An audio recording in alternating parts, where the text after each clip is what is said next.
E a gente continua aqui o nosso bate-papo com o Dr. Luiz Jacinto Siqueira, ortopedista, falando sobre uma doença que pega especialmente as mulheres, a osteoporose.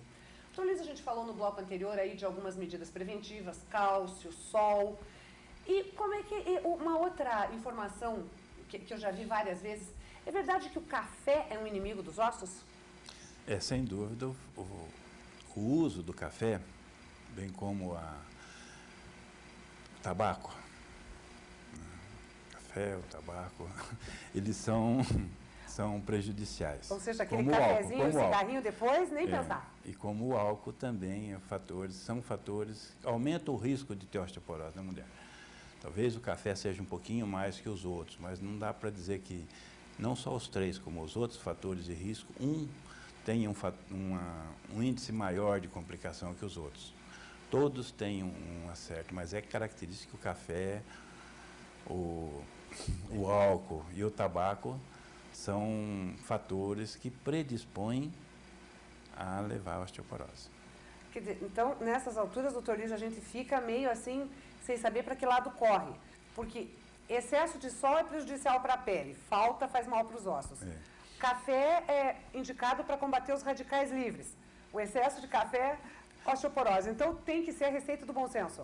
É o conceito do bom senso. Não é uma dose de café, porque não levará a osteoporose. Eu acho que é o conjunto de situações que leva a pessoa, né? Uma pessoa que tem o hábito do cigarro, de fumar álcool, sedentário, né? Hábitos alimentares são importantes nisso aí, alimentação que não tenha cálcio é importantíssimo no desenvolvimento da osteoporose, como para tratar, né? Pouca alimentação sem elementos que tenham cálcio, complica mais. Complica mais. E quando você associa com as outras coisas, aí a coisa acaba... Tem mais chances, né? Tem mais chances. Aí você considera os fatores genéticos. Se isso aí associa com uma pessoa de pele mais clara, com história de osteoporose em família e outras coisas assim, vai ficando mais difícil. E uma complicação, a osteoporose, o maior agravante dela é o quê? São as fraturas? Isso. Doutor, ou ela é uma doença que causa dor? Ou é aqueles inimigos silenciosos que só se... A osteoporose, normalmente, ela é relativamente silenciosa. Discute-se até se ela provoca dor ou não. Ou se ela só provoca dor quando tem algumas microfraturas em vértebras e outras coisas.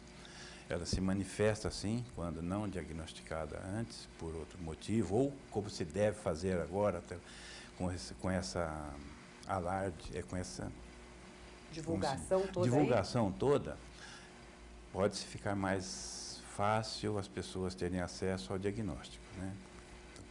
Aí facilita o diagnóstico, mas ela se manifesta hoje, até assim chega o ortopedista, da forma mais deletéria, que é através das fraturas. E aí, muitas vezes, quando as fraturas, e quando elas mais ocorrem, são no fêmur próximo da bacia, elas são eventos devastadores, até com risco de vida.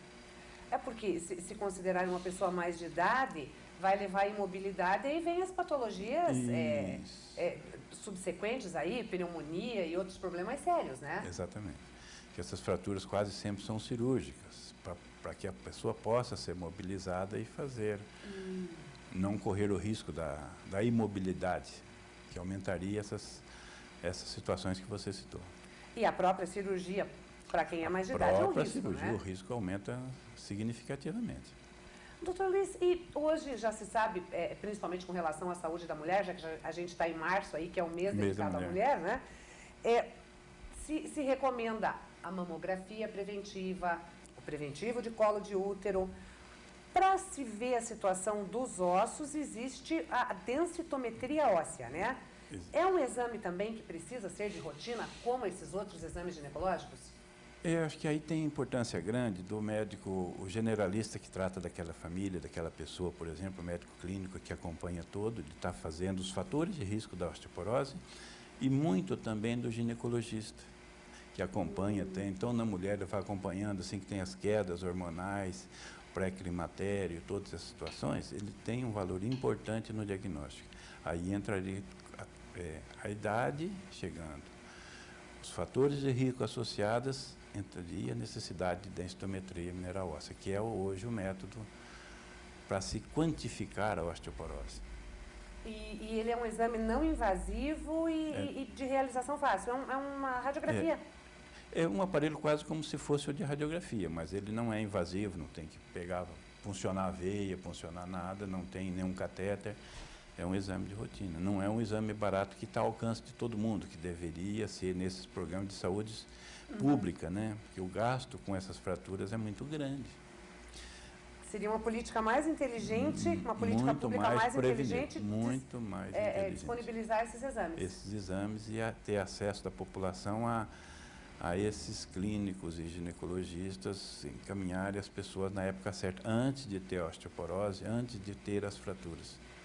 Então, fica aí o recado para as mulheres ficarem alertas aí e conversarem com seus médicos generalistas ou ginecologistas. Que são os que têm normalmente o primeiro acesso, aquele que é mais importante, né? Que normalmente o generalista conhece o paciente a vida toda, a pregressa dele, o ginecologista também, sabe?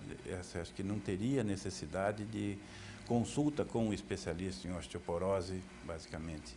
Deveria ser, sim, sempre encaminhado por um clínico generalista que conhece os riscos, o ginecologista.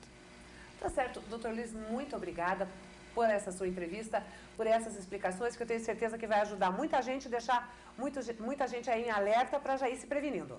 Boa noite, Ana. Agradeço você o convite. Obrigada.